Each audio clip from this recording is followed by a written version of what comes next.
Hey, welcome everybody to this week's Elevate Business Briefing. And as the name implies, the our sessions are pretty brief. What I want to share with you today is let's talk about who's actually selling their home in today's market. I know that we always hear people aren't selling their home, they don't want to give up their existing interest rate, but that's just not the case. If you doubt it, just know that all estimates say that about 4.1 million homes will sell this year.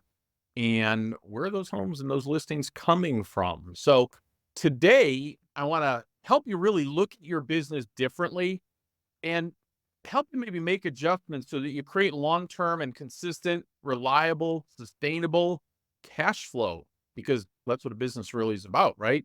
Now, at the end, if you want to explore this topic in more detail or you want to schedule a call where we can maybe go through your business and look for opportunities, I'll give you the opportunity at the end to schedule a call with me because there are several different options on how we could work together.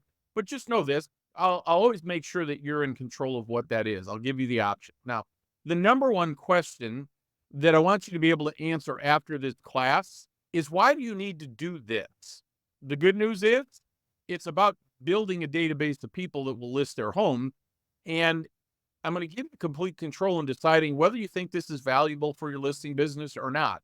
No pressure, no, hard closed for anything. Let's talk real quick about the difference between having leads or having a database. These numbers are based on averages from NAR, but the average agent, based on their spending ability, where they'll earn about $75,000 a year buying leads. With a much lower ad spend, having a database of likely sellers, an agent can earn around $750,000 a year. Obviously, that's going to be determined by how much effort you'll put in, how you'll reach out to them, how consistently you'll do the work, and things of that nature. But the return on investment of having a database is massively higher than constantly being able to try and buy leads. The reality of it is, there's some guidelines that we can utilize, right? In this book, The Millionaire Real Estate Agent, yes, I know it was written almost 25 years ago, but the findings in that book are still 100% applicable. What Gary Keller did is he looked for commonalities between the top 50 listing agents or the top 50 agents in closings back in 1999. And what he found was two things. Number one is they are all listing agents. And number two, they all are tenaciously managing their database. So there's a model for us to follow, right? It still is applicable in today's market. If you doubt me, just look at your own company or your own brokerage. Who are the highest earners? It's always the listing agents that have a team of buyers paying them referral fees. The question is, why can't that be you? And if the answer is because I don't have a database, let's solve that today. The good news is there's no shortage of listings in today's marketplace. You just need to look in the right places. It really does come down to that. There obviously will be more than 4 million homes sold. The question is, are you getting your piece of that pie? So tell me if your lead generation looks like this, and probably more importantly, how much fun you have doing cold calling, door knocking, spending money on Facebook ads, or buying Zillow leads and paying them big referral fees, or spending thousands of dollars a month on direct mail farming into your subdivisions or your areas, or maybe getting up early and going to networking groups. If that's what your lead generation looks like, my next question is, what's that doing to your cash flow? What's that doing to your state of mind? And are you having fun? And the answer that I get for most agents when I ask that question, they go, no, it's not fun at all. So what they choose to do is none of the above. The obvious question to that is, if you're not doing anything to generate business, how are you closing anything? Sadly, for most agents, they're not. So I'm going to ask you if this would be a better way for you. What if you could identify and build a database of likely home sellers in under an hour? Yeah, that's right, under an hour, and you can target those people. Can we agree that probably is a better way to run your business? And the way that we're going to do that is by using demographic targeting, not location based targeting. What does that mean exactly? Location targeting is saying, hey, I live in this subdivision and this is the area that I want to work in. So I'm going to just take and do direct mail flyers every month to 2,500 people in my area. And from that, there's a percentage of those people that will sell. Using demographic information, I can tell who's more likely to be selling. And you can get that information on that avatar, if you will, for lack of a better term, on who's selling in today's world. And the good news is that is one of the things that NAR does provide for us. We have to buy the report every year for about $20, or you can come to this class and I'm going to tell you what they say. Before we get too far into this, let me just take and give you a quick introduction, give you an idea why you want to consider listening to me. My name is Bob Mangold. I've got 32 years experience as a lender, 24 years as a top producing realtor. I built the fastest growing exit realty franchise in their history. I owned my own brokerage for 9 years. I had my own team for about 4 years. I built a $600 million per year mortgage brokerage in 18 months. And I've built a company to educate, train, and provide marketing and software solutions to agents in order to impact the financial outcome and results for every homeowner they work with. We have a client-focused benefit strategy first. I promise, folks, if you help people get what they want, you'll have all the money that you need. Our goal for an agent is very simple. We want to transform you to become the agent everyone is compelled to hire, but more importantly, refer their family and friends to. And I have managed more than 1,000 plus agent real estate and mortgage brokers across 44 states and 5 countries that closed almost $3 billion in 2022. What we do at the Real Estate Asset Advisor organization, we help realtors overcome inconsistent cash flow and closings by focusing on listings and referrals to achieve financial freedom and peace of mind. The way we do that is pretty simple. We accomplish it through positioning, education, tools, training, and value branding so that we transform you into the agent people are compelled to hire and refer. What we are, we're a sales training organization, we're a marketing organization, but most importantly, we're an implementation organization. It's great to train people, but you've got to be able to take and have them do it in order to take and be able to obtain results. So if you're looking for training and marketing and accountability, I'm going to ask you to consider becoming a member of the Real Estate Asset Advisor organization. Fair enough? So let's build a database today. Let's talk about what it's going to take. We need to identify the perfect client demographic, because according to all the experts, gurus, marketing, nobody wants to sell their house.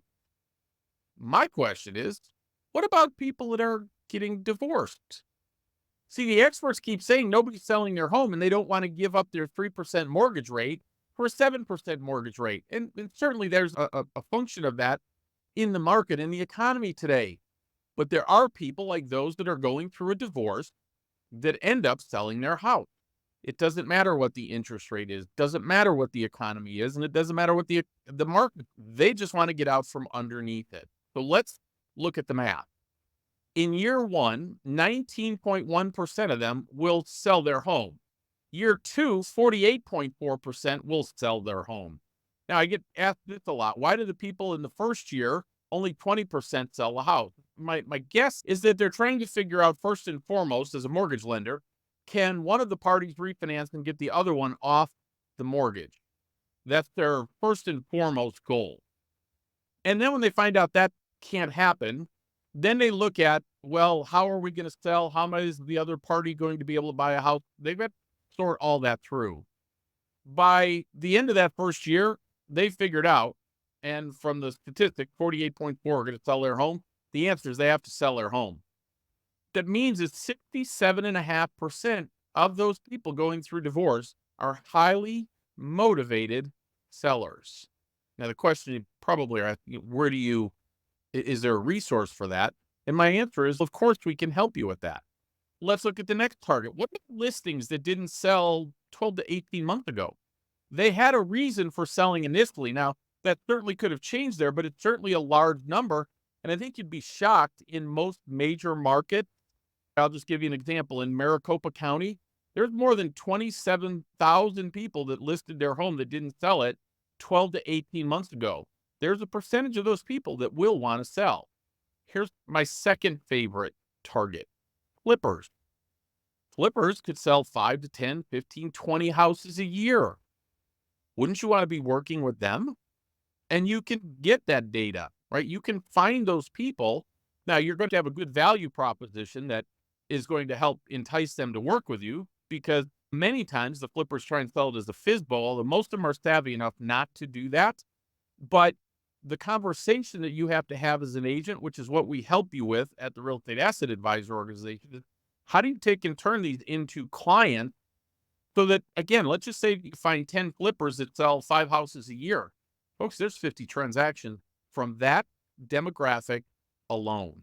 What if you had access to investors that were frustrated? How would you know they're frustrated? Maybe they just filed eviction notices on their tenant. Or maybe they took and had a tenant file something against them and they've had it. They want to out.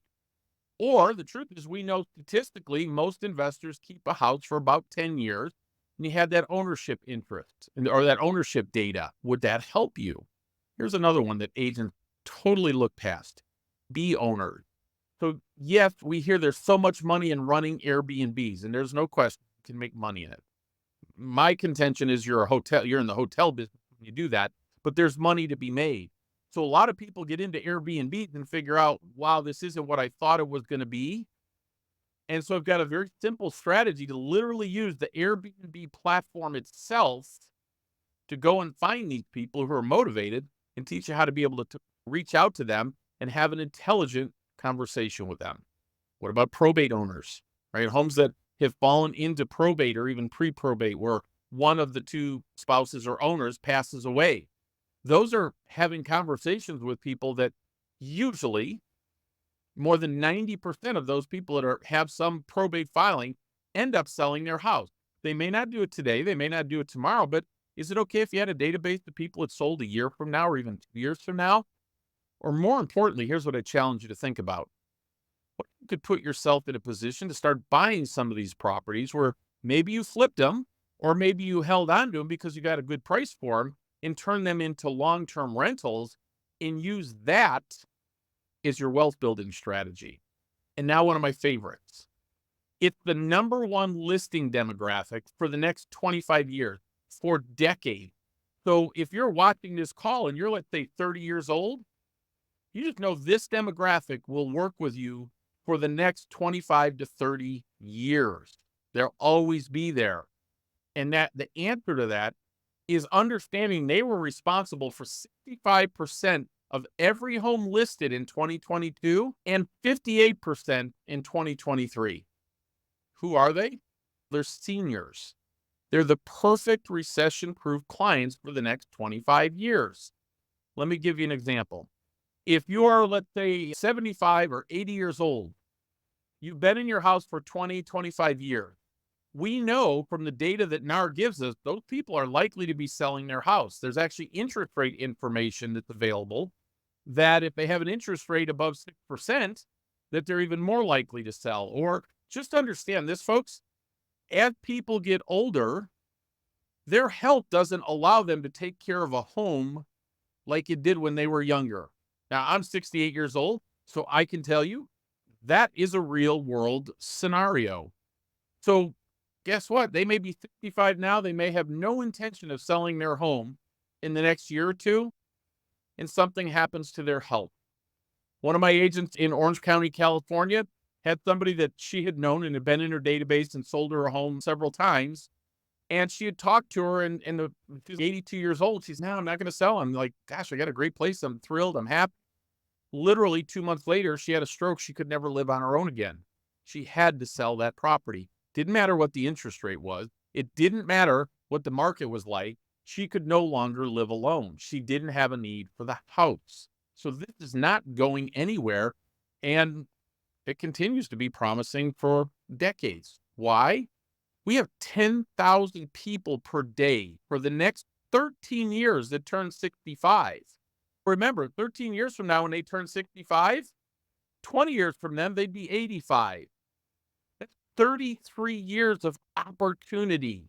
If we just understand the right place to look and do the right things with that database. So let me share a little bit of information with you that I've got directly from NAR. If you just look at the home sellers are, right? It just broke it down by the average home seller. 27% were 55 to 64, 28% were 65 to 74, and 10% are 75 and older. Do you think there's an opportunity there? Right? NAR is identifying this for us. Then it says, how long are they in the home?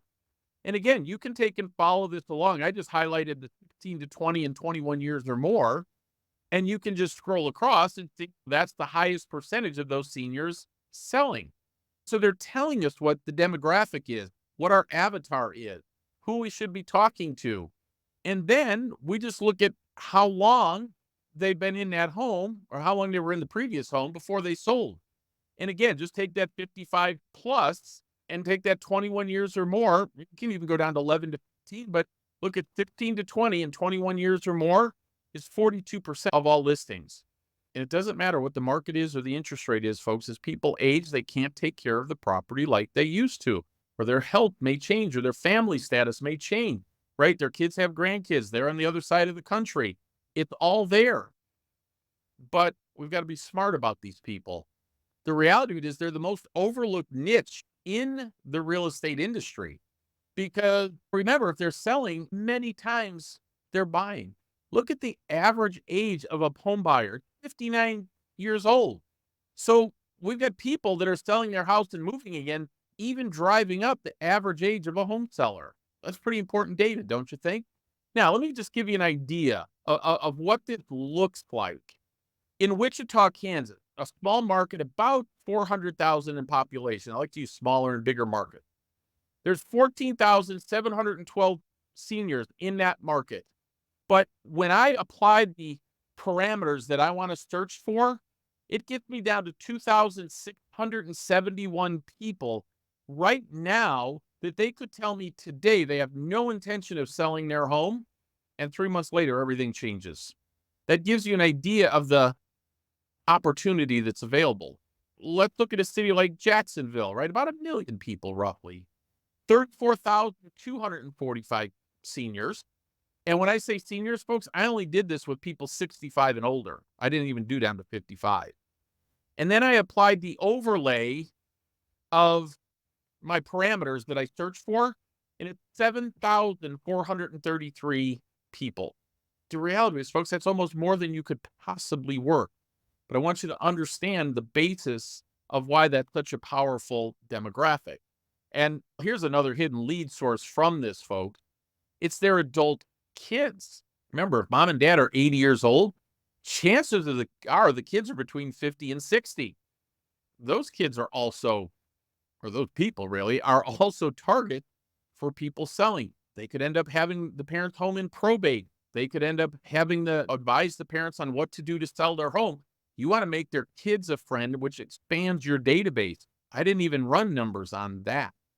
But I do need to caution you, the way you work with seniors is different, right? There's no shortage. You just need to look in the right places. But once you find them, you need to have a different relationship for seniors. Seniors are very wary. So I'm speaking of this for my own personal, and I got lots and lots of clients that are seniors. Seniors are afraid of getting taken advantage of. And there are many opportunities on a daily basis where people are trying to scam seniors. You cannot go in and talk to a senior about selling their home cold. You need to build a relationship for seniors. And you have to understand, you can't pressure them. The best thing you can do is educate and provide resources. It's an entirely different sales process. It doesn't mean you can't mail postcards about selling homes in the neighborhood. You want to do some generic stealth things so that they see your name, but you have to act differently. You just can't go in for the hard close and try and slam them to get their house to sell now. Be totally repel you. The other thing, folks, they will start to tell everybody else that they know. That's how you are. When you can turn yourself into a resource instead of a realtor and focus on how you can help people instead of how you can close them, your results will be massively different. We have all kinds of open house flyers and direct mail things that we use. We have a system called Senior Solutions, where every other week we interview different providers for like estate planning attorneys and move out companies and probate attorneys and estate planning firms that'll come in, or estate sale firms that'll come in and auction off the belongings and clean out the house, and all these resources, right? Senior citizen homes, long-term care places. Our job is to take and help educate and provide benefits and service for those people. Remember, we're a resource, not a realtor. And so we use traditional marketing for it. Absolutely, right? We'll open house flyers, we'll let them know what's going on. We send out 2 different emails a week to our databases. Remember, email's free, but we also know that if we have people that are in that very likely to move scenario, let's call it 85 to 87 years old, and still have a mortgage payment, those people are much more likely to do it. We're going to put them on a postcard drip mail campaign. We're going to invite them to open houses. We know they're not going to come to it, but what we are doing, folks, is we're putting our face in front of them. We're building brand recognition. Wow, this guy's everywhere. So we have systems and strategies on how to do all that. The logical question is, if all this sounds good and you would like them help do it, what next? Right? Where do you go from here? My easy answer is to get with the person that invited you and talk with them about scheduling a time to meet with me. Or if you'd like, you can just schedule a free coaching session. You can scan the QR code that's on the screen, or you go to brainstormwithbob.com and schedule a 15-minute consultation with me. That's all I take is 15. Let's talk a little bit about your business. Let's see what your business plan looks like, how it's set up for database and lead generation. What are you doing for follow-up, and why should people hire you to sell their homes? Answer some pretty important questions about structuring your business in the way that's going to make economic sense for you, so that we do create that long-term cash flow. I'm not going to sell you anything. I'm not going to pressure you. It's really a chance to get to know each other and find out, first of all, for me, the most important thing is, let me determine, can I help you? If I don't think I can help you, I'm going to tell you that right up front. And then if you don't think the things that I talk about are right for you, awesome. We can part friends. We can always be referral partners and go from there. So you have nothing to lose and everything to gain for doing that. So thanks for attending. And either way, get with the person that invited you, or go ahead and schedule a call directly with me. You can scan the QR code. I'm leaving it up there for a minute on purpose. Or you can just go to brainstormwithbob.com, my Calendly link, and you can pick a time that works for both of us. Make sense? So I hope I gave you some things to think about. And again, these are designed to be brief, to give you different approaches to your business and talk about what that could look like for you. Whatever you choose to do with this information, folks, is 100% up to you. But I hope I gave you some things to think about and some different strategies maybe you could look at implementing in your business. With that, I'm going to let you go. I appreciate you being here. And thanks again for attending. Have an amazing day. And remember this, if you lift, you last. Have an amazing week.